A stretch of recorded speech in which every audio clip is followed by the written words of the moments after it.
Hello, I'm Night Novel, your humble storyteller for this evening. Welcome back to 𝐏𝐴 where we've had an eventful day, but darkness has fallen and we know what night brings, don't we? After putting her blankets on the couch and changing clothes, Esther sat down with the silver timepiece clutched in her palm. Blood, alcohol, an essence of nepenthes. Isaiah had mentioned them in his journal. Her watch held a ladder to inside its case, but by injecting the tonic directly into her veins, it allowed a small amount of ingredients to last a very long time. She'd had it refilled at the last city she visited, but it would last her at least a few more weeks.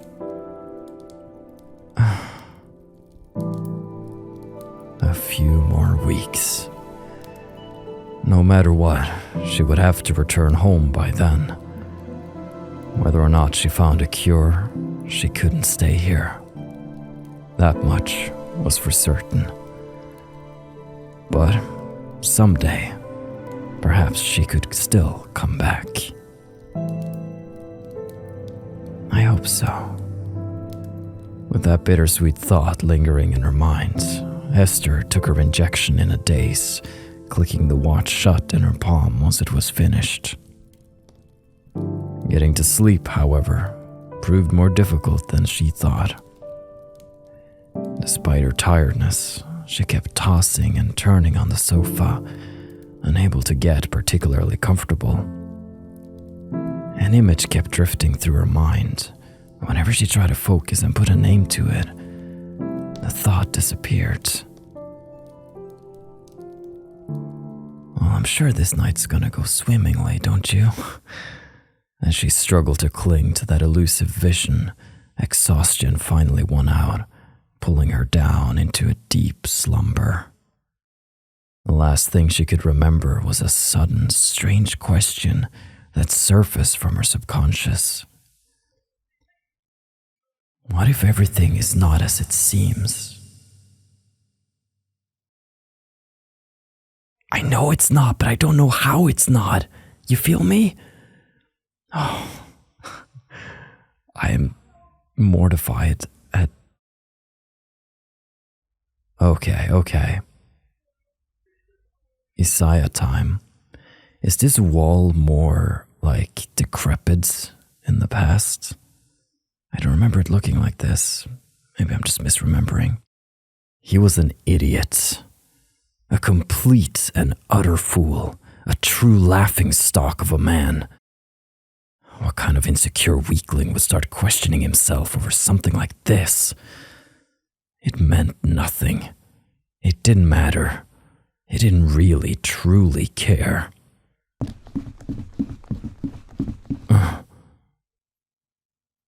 As a pair of familiar footsteps rushed up the stairs, approaching his office with pure excitement. He felt more sickeningly nervous than before any presentation he'd ever given at the academy. Papa? I'm here, Papa. May I come in? Yes, you may. The next moment, his door flung open. A tiny figure came running up to where he was seated by the window, bouncing on her toes and clapping her hands together lightly. I want to see it, Papa. Oh, please. I want to see the gift you promised. Very well. Sit here quietly for a moment and cover your eyes. I will. I won't peek. I promise. Lifting her up onto his lap, he watched Seina sternly as she buried her face in her hands.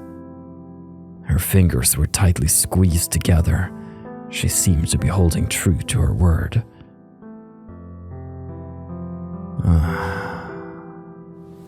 With a long, quiet exhale, Isaiah slowly began to reach for the window curtain. There was a small lump hidden behind the fabric, and after pausing hesitantly, He pulled it out into the open.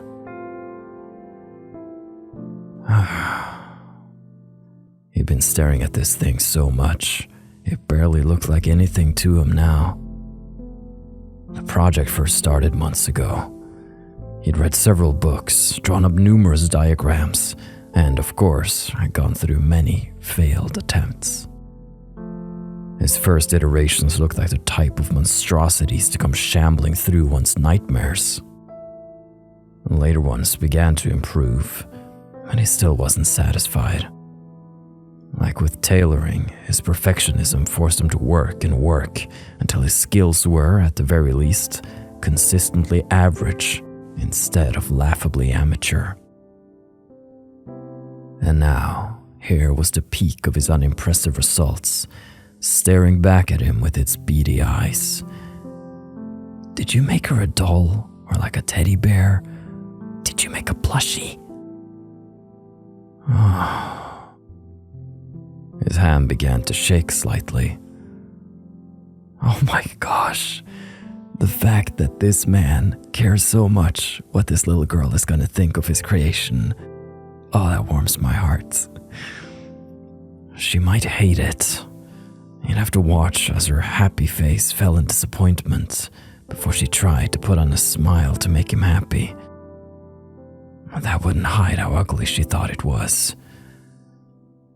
Papa? Can I open my eyes yet?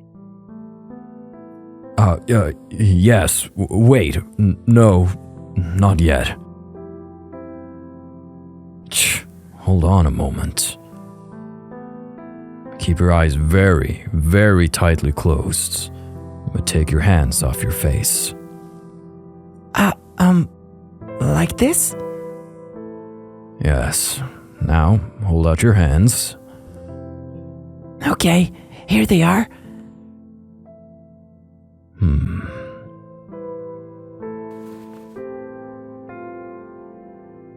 Oh my gosh, he did. That magnificent bastard. Biting his lip, he slowly pushed a small, fuzzy white present into Seina's outstretched hands. Her fingers instinctively curled in to grasp it, holding the creature aloft in the air. Can I open them now, Papa? Yes. Oh my, no, he made a little kitty cat. As Seina's eyes finally flickered open, Isaiah watched her intently for a reaction. A look of pure, speechless shock spread across her features. She didn't even blink. She just stared, wide-eyed, her mouth falling open. He was right. She hated it. She couldn't even hide how terrible she thought it was. He was a fool to attempt such a silly thing. It would have been better to make her new clothes or get her new book or craft some more tools for the kitchen.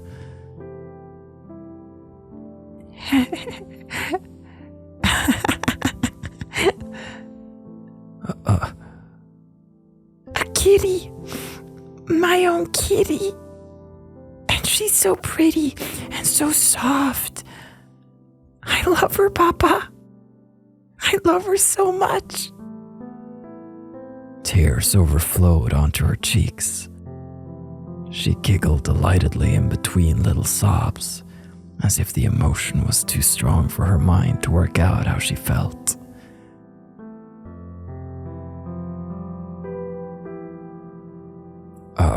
Well, there's no need to cry. Not if you're happy with it, I mean. But you made her, didn't you, Papa? You made her just for me? I put it together in a bit of spare time, yes. That's why I'm crying, silly. Because you made it just like her, for me. And now I'll always have both of you.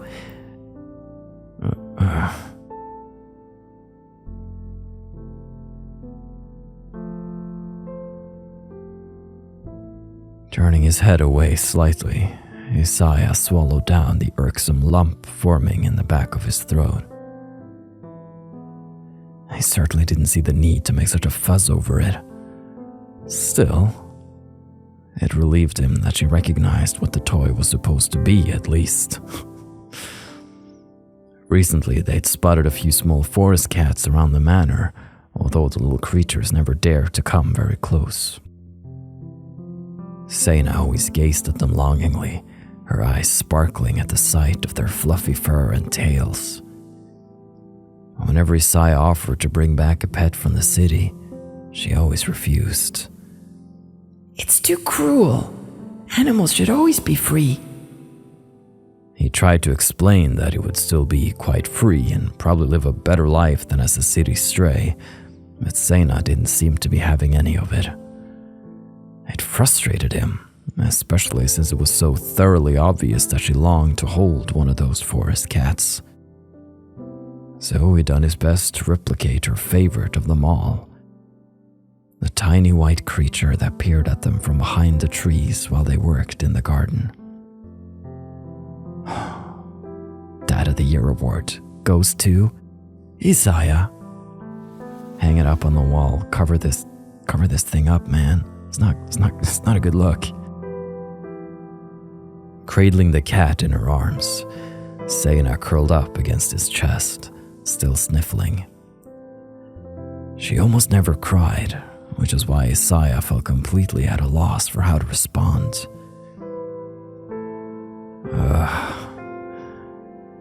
He gave her head a few hesitant, gentle pats before letting his palm rest atop her mane of wavy hair.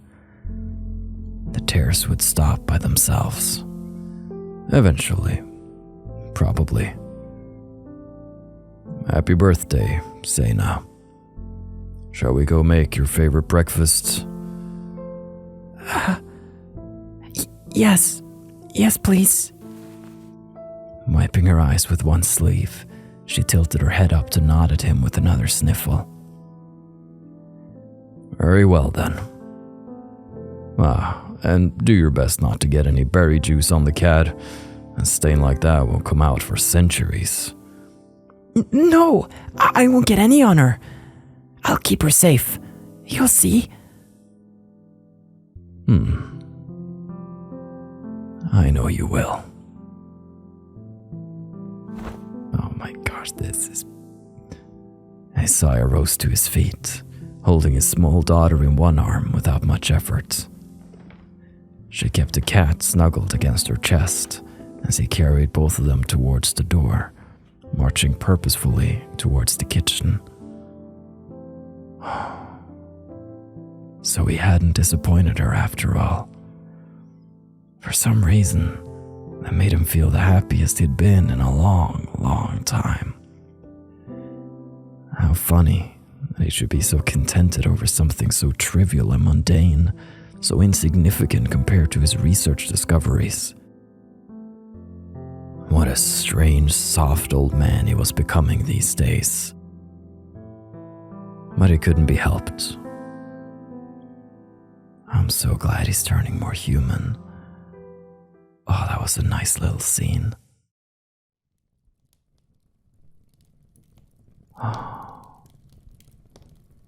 The fire danced in front of her like always, casting a warm, flickering light across the floor. Esther sipped her tea, gazing into the flames contemplatively.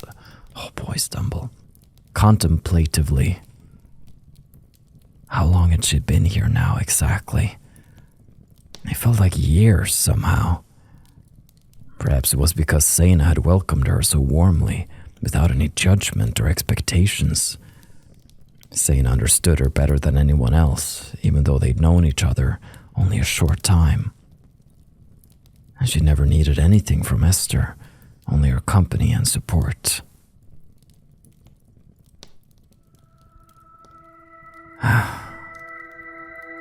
Seina. Where was she? She'd gone upstairs a little while ago to fetch something, but it seemed strange that she was taking this long. Lost in her own thoughts, Esther hadn't noticed how much time had passed.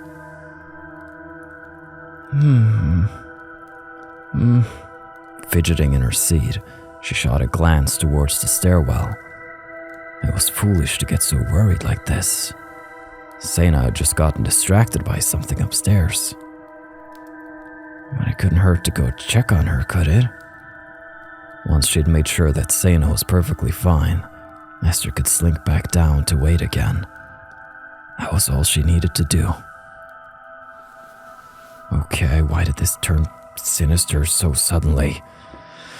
Managing to convince herself it was the right decision, Esther crept upstairs.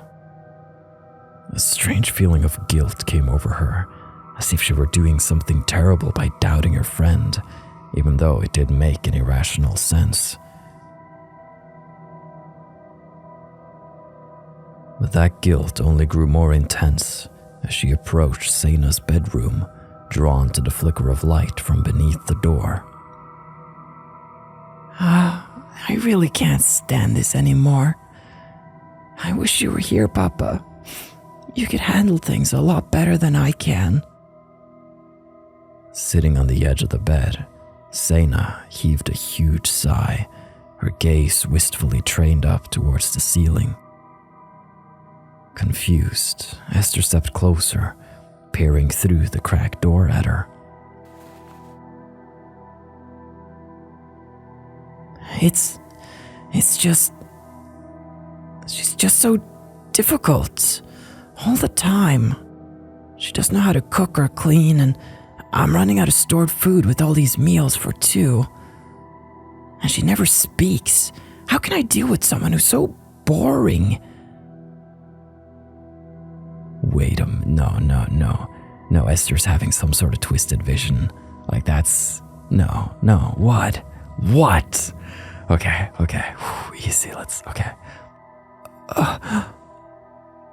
She froze. Seina's frustrated, distraught words echoed hollowly in her ears, sinking into her chest like a knife. I really wish she would leave. I'd rather just have you, Papa. I was so much happier the way things were before. What should I do? I don't even want to go back downstairs to her. She sighed again, kicking her feet lightly in the air, before leaning back on the bed with a soft groan. Esther, okay, think about this. She's the one who invited us to stay. This can't be her.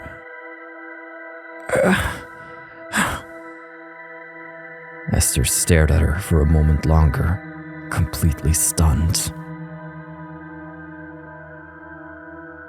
She couldn't believe what she was hearing, and yet, in a way, she had always wondered if Seina's true feelings were like this. It wasn't like she could blame her. She'd never deserved Seina's kindness and hospitality to begin with. And if Seina would be happier without her, it would be best to just get out of the way. No, Esther, listen. Ghosts, arachnals, I don't know. She barely felt the chilling night air as it enveloped her body. Instead, a numbness spread through her, dulling even the sensation of the ground beneath her feet.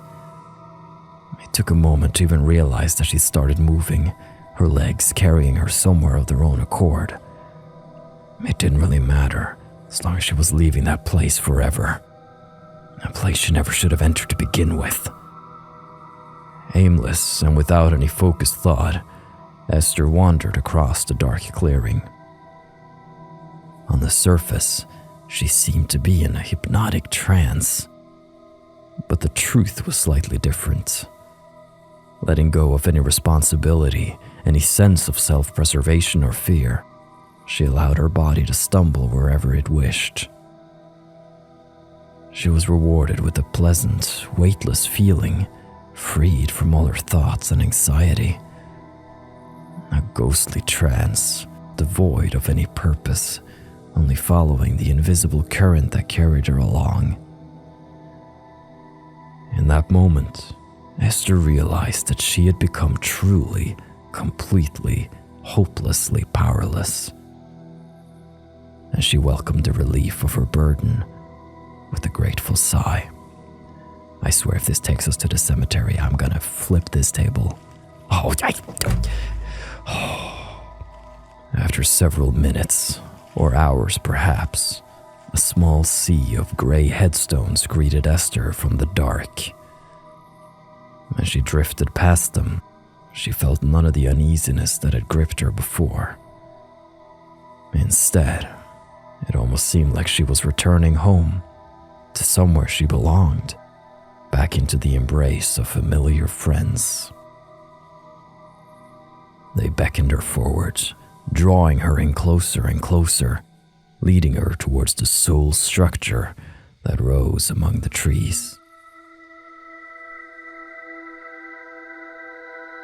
And then, 2 stone doors were gazing back at her. At first, a dark confusion gripped Esther. What was she doing here? Hadn't there been something dangerous about this place? But as those thoughts welled in her mind, suddenly, a beautiful, longing warmth reached out for her. Something that wanted her, wanted to protect her, arms that she could fall back into.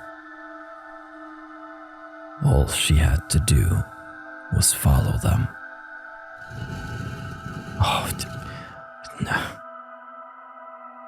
The doors drifted open for her, revealing a dark passage into the mausoleum. And yet, with that golden light still calling out so sweetly, her first tingle of fear quickly dissipated into nothingness. Once she was inside, Esther heard the doors gently close behind her again. But instead of unnerving her, the thought only brought her more comfort. Now there would be no temptation to return, no going back to such a wrong place. Yeah, but we're also in a freaking mausoleum. Oh, it's okay. It's worse than I thought it was going to be. She followed the angelic summons deeper, heading down through a maze of peacefully sleeping bodies. The further she went, the more a sense of impending relief swelled before her, promising deliverance from the pain she hadn't even recognized before. She was so helpless now, and only complete surrender could wash all of her suffering away. Is this what happened to Isaiah? Oh, no. Esther. So close. So close to releasing her grasp on everything. So close to the golden light that awaited her, right around the corner. Waiting to relieve her of that last bitter hope that anchored her in grief. She would be free.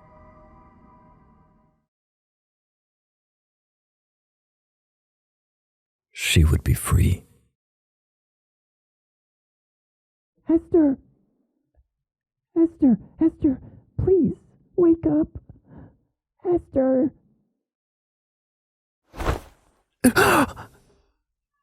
She jerked upright, drawing in a choked gasp. Yeah, I don't know why I didn't assume the dream scenario earlier. The fact that it kind of started at evening. Oh man, that was cool. That was great. Like, I felt like the story was repeating some of its beats a little too much lately, but that was just out of left field, and I loved it. Oh, it's so good. She jerked upright, drawing in a choked gasp. Sweat pooled in her shirt and dripped from her forehead onto her cheeks. Esther! To her surprise, Seina threw herself forward in a sudden hug, not seeming to mind that Esther was all but drenched. Those small arms clung tightly about her neck. She could feel Seina giving her a reassuring squeeze.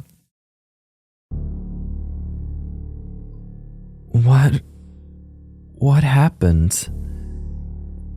You must have been having a horrible nightmare. I heard you crying out from upstairs. I came down to see you shuddering here. After she drew back, Seina gazed at Esther with obvious worry, biting her lower lip. You'd thrown off all the blankets, but you were soaked in sweat. I thought you had a fever. As the shock of her dream faded, a sense of sheepishness overtook her relief from waking up. I'm sorry I made you worry. It was only a bad dream. I'm not sick. For whatever reason, she found herself hesitating as she reassured Seina. The medicine. Since she'd started taking it, her sleep was rarely peaceful, although she had never awoken in such a state before.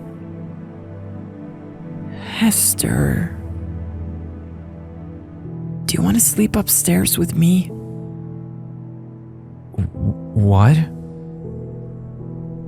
The bed I use is really big, so there's plenty of room, but you might feel less scared if you had someone else nearby. Maybe you're afraid when you fall asleep, all alone in this dark room. Esther, I swear if you say no, I'm hanging up the phone on you and we're not even in a call. A deep concern shone in Seina's eyes, but something else seemed present in her anxious words. Something that almost sounded like guilt. Though Esther had no idea why she would possibly feel guilty. What is going on? There's something here. Only if having me around wouldn't bother you. I think I probably toss and turn in my sleep all the time. My poor Esther. You have a lot of nightmares. Esther slowly nodded.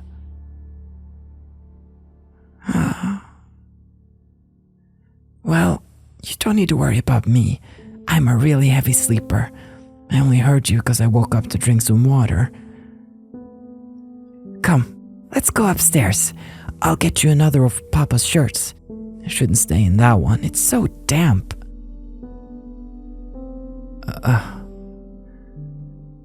Oh my gosh, I never doubted Seina for a second. Seina is the goodest of girls, and I love her, and the fact that we now get to just relax with her and be safe. Oh, that means a lot. Taking Esther's hand, Seina led her out of the living room, starting up her usual stream of airy chatter. In the wake of her unnerving dream, it was soothing to hear Seina's bubbling words. They helped to block out a lingering echo of that cold, harsh rejection still resonating in Esther's mind, even if they couldn't completely erase it.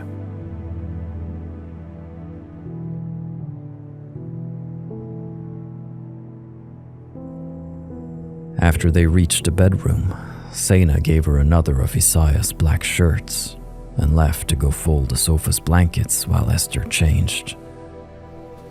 A few minutes later, the two girls were sleepily crawling onto the soft bed, eager to escape from the cold night air. Unlike the sofa, there was plenty of room to be had, and Esther gratefully stretched out beneath the sheets. Good night, Esther. If you have another bad dream, I'll be here. Just wake me up, all right? All right. Sleep well, Seina. You too. With that, they both fell silent. Seina shifted a few times, then let out a contented exhale before growing still. It wasn't long before Esther heard her breathing settle into a slow, steady rhythm, signaling that she had already fallen asleep.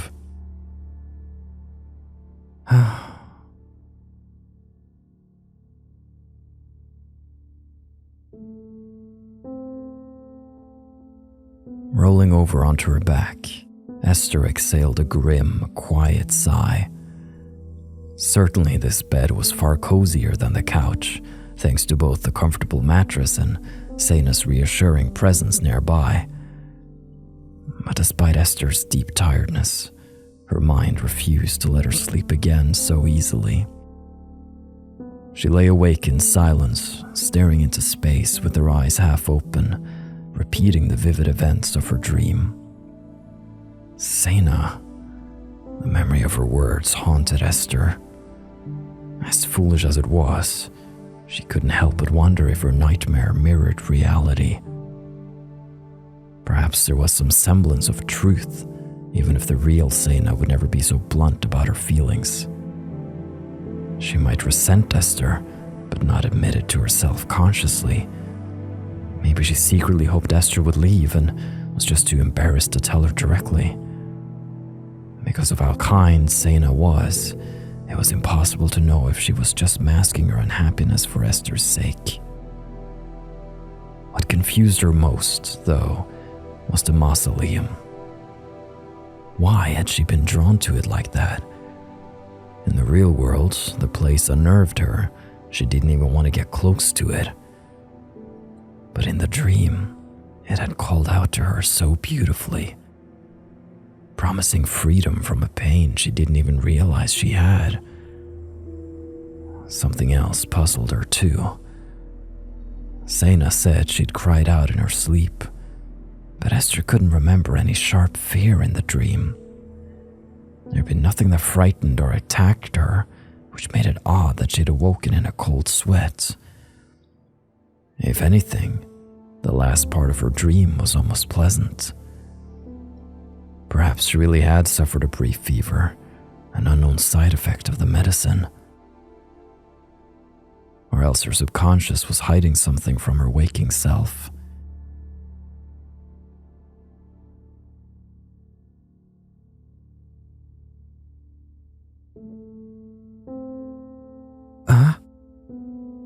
As she emerged from her brooding thoughts, Esther suddenly noticed a weight on her arm.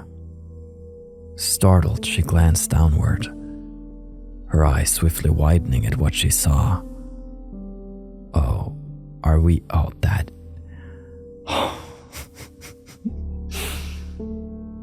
That's so beautiful. This story, man. Seina had curled up against her, clutching Esther like an oversized stuffed animal. She seemed fast asleep. Her movements must have been unconscious. A warm sensation bloomed in her chest. Seina looked so small, so innocent, so calm compared to her normal self. As strong as she was, she seemed as defenseless as a small kitten in the arms of sleep. She trusted Esther enough to let all of her guard fall to the wayside, utterly at peace while next to her friend. It stirred in Esther a longing to protect the smaller girl, no matter the cost.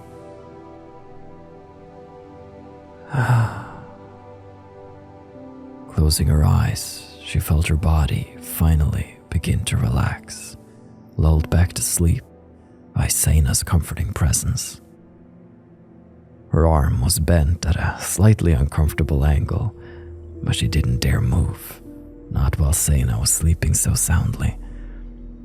And that's true love right there. Soon, she hardly noticed it at all, her thoughts fading away into pleasant nothingness, until an untroubled sleep finally drifted over her.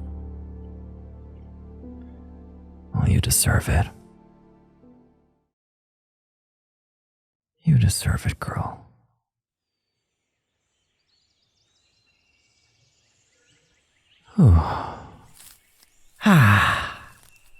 As much as I love it, I wish the sun wasn't so bright today. When she heard Seina murmuring softly to herself, Esther turned to face the other girl. They were out gathering flowers on a warm afternoon, with most of the chores already behind them. Since that morning, though, Seina had been acting a little less energetic than usual.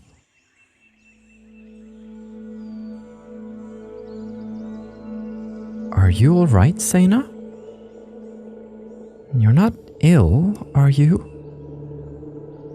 Ill? Oh, no, I'm not ill. It's only just a headache. I get them sometimes, but I don't know why. Seina glanced downward as she mumbled a reply, as if confessing her pain made her feel embarrassed. You should go lie down then. I can take care of the cemetery. No, I really don't need to. I can keep working. You shouldn't have to do it alone. It's fine, Seina. There's not much left. Rest, and the headache will go away sooner. She groaned softly in protest, pursing her lips together for a moment. All right, I will. But only because you're so stubborn about it, Esther. I'll see you inside soon, all right? Please don't work too hard.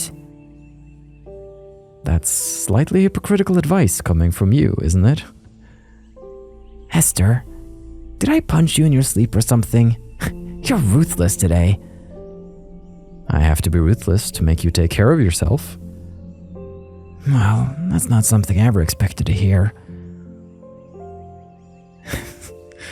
Pursing her lips in a pout, Seina prodded her finger playfully against Esther's side, and the two of them broke into light giggling. You're cute. However, this does mean we have to tend the graveyard alone, doesn't it? Which I don't really want to do. When the other girl turned and left for the manor, Esther felt relieved in a way.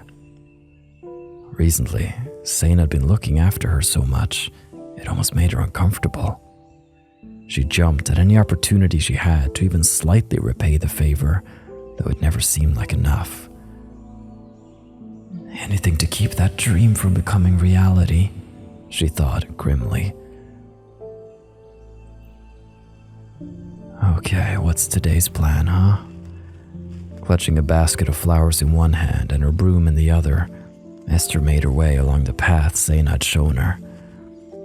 Despite her poor sleep, she felt curiously energized today. Speaking was less challenging, and her body responded to her wishes more willingly than normal, like a weight was temporarily lifted from her shoulders. She'd truly come to enjoy working outside, especially on days like these, days when the forest felt like it accepted her somehow. Oh boy. But despite her newfound comfort, there was still one place that sent an uncontrollable shiver down her spine as soon as she entered it. The cemetery. No matter how many times she visited this place with Seina, she could never shake the odd and settling sensation it gave her. It was all in her head, most likely. After all, Seina didn't seem to feel the same atmosphere, if her easy smiles were anything to go by. But even more strangely, Esther felt an indescribable pull towards this place, almost as if something was waiting for her. Something she didn't know, something she didn't want to know, but was being slowly led to uncover. A secret deeply buried, one that was surely better off that way.